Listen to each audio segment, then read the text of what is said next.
ปัจจุบันเศรษฐกิจกำลังขยายตัวไวเงินตึกใหญ่ๆเกิดขึ้นอย่างหลวงหลาย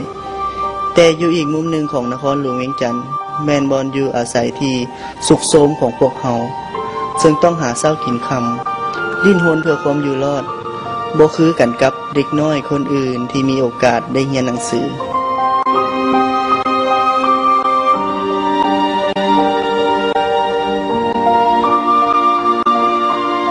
แต่ละมื้อพวกเฮาเลาะลิ้นไปตามสถานที่ต่างๆเพื่อซอกหาอาหาร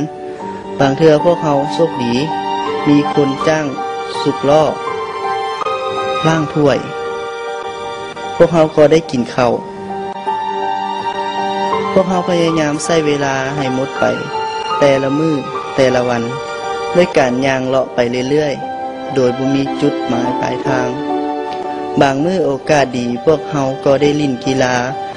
กับพวกเด็กน้อยกลุ่มอื่นๆเมื่อเวลาเห็นเด็กน้อยคนอื่น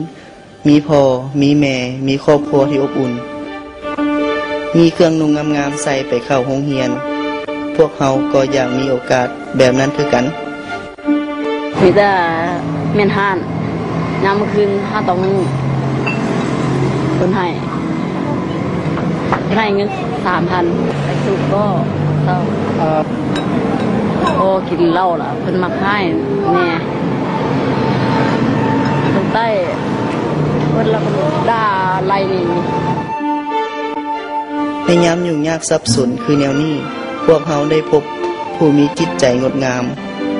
เห็นอกเห็นใจพวกเฮา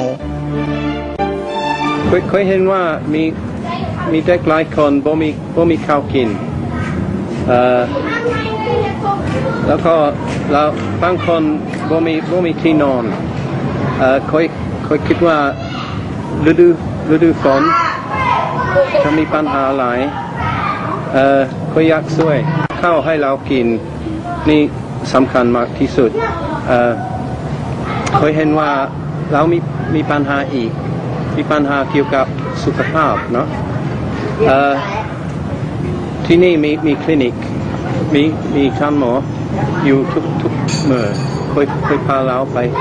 หาหมอถ้าหมอเฮ็ดหยังบ่ได้เคยเอาไปโรงพยาบาลของหมอเคยไปคลินิกหมอแก้วหลายอย่างแล้วก็เราเครื่อง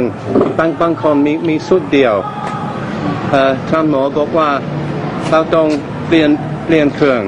ต้องอาบน้ำแต่เปลี่ยนบ่ได้แล้วเราบ่มีค่อยก็ซื้อให้มนุษย์เฮาบ่สามารถเลือกเกิดได้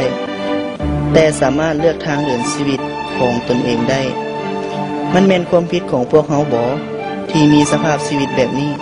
เป็นย้อนหยังพวกเฮาจริงบ่มีโอกาสพวกเฮาก็อยากเป็นลูกที่ดีของพ่อแม่